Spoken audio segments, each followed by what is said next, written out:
오늘 아침을 여는 말씀은 에스겔 9장 1절에서 6절입니다. 또 그가 큰 소리로 내 귀에 외쳐 이르시되 이 성읍을 관할하는 자들이 각기 죽이는 무기를 손에 들고 나오게 하라 하시더라.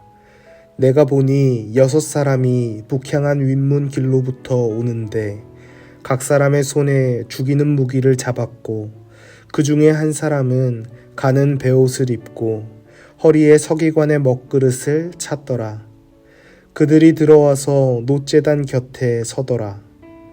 그룹에 머물러 있던 이스라엘 하나님의 영광이 성전 문지방에 이르더니 여호와께서 그 가는 베옷을 입고 서기관의 먹그릇을 찬 사람을 불러 여호와께서 이르시되 너는 예루살렘 성읍 중에 순행하여 그 가운데에서 행하는 모든 가증한 일로 말미암아 탄식하며 우는 자의 이마에 표를 그리라 하시고 그들에 대하여 내 귀에 이르시되 너희는 그를 따라 성읍 중에 다니며 불쌍히 여기지 말며 긍휼을 베풀지 말고 쳐서 늙은 자와 젊은 자와 처녀와 어린이와 여자를 다 죽이되 이마에 표 있는 자에게는 가까이 하지 말라. 내 성소에서 시작할지니라 하시매 그들이 성전 앞에 있는 늙은 자로부터 시작하더라.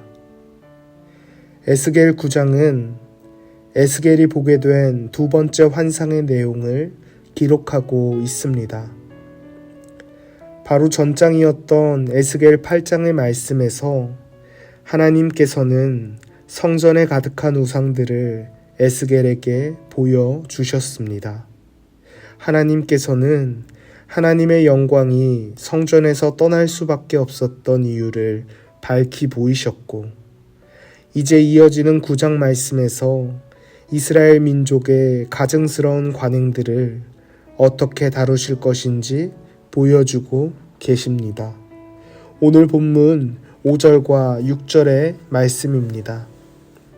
그들에 대하여 내 귀에 이르시되 너희는 그를 따라 성읍 중에 다니며 불쌍히 여기지 말며 긍휼을 베풀지 말고 쳐서 늙은 자와 젊은 자와 처녀와 어린이와 여자를 다 죽이되 이마에 표 있는 자에게는 가까이 하지 말라.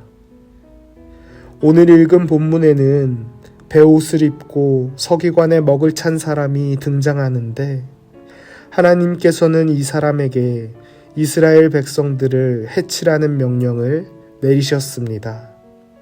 이 환상은 앞으로 바벨론의 침략과 함께 자행될 잔혹한 행위를 미리 예고하는 것이었습니다.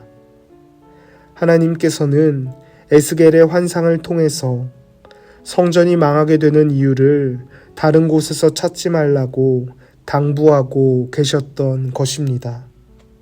사랑하는 성도 여러분, 하나님의 심판은 어느 날 갑자기 경고 없이 찾아오지 않습니다.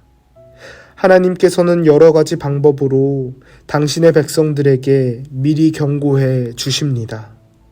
하나님은 심판 가운데서도 진정한 성도를 기억하시며 그를 지켜 주십니다.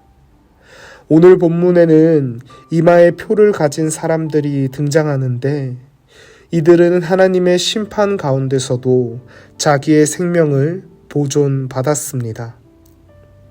이마는 신체 중 가장 잘 보이는 곳으로서 고대에서는 그 사람의 정체성을 드러내는 부위였습니다. 하나님께서는 성전에 가득한 우상들을 보고 슬퍼했던 백성들의 이마에 표를 그려주셨고 그들을 지켜주셨습니다. 성전에 가득한 우상을 보고 애통하는 자가, 시대의 아픔을 보고 눈물을 흘리는 자가 진정한 성도임을 인정하셨기 때문입니다. 사랑하는 성도님들, 성도는 누구입니까? 성도는 하나님의 마음을 아는 사람입니다. 하나님의 마음을 알아 암담한 현실을 위해 눈물을 흘리는 자가 진정한 성도인 것입니다. 하나님께서는 우리를 성도의 자리로 부르셨습니다. 하나님의 마음을 아는 자리로, 하나님의 고통을 공감하는 자리로 부르셨습니다. 오늘 이 시간 다시 한번 우리가 성도임을 기억하면서 기도의 자리로 나아가기를 원합니다. 나는 하나님의 마음을 알고 있습니까? 시대의 아픔을 위해 눈물 흘리며 기도하고 있습니까? 오늘 말씀을 기억하며 성도로서 시대의 아픔을 위해 기도하는 거룩한 성도가 되시기를 간절히 소망합니다.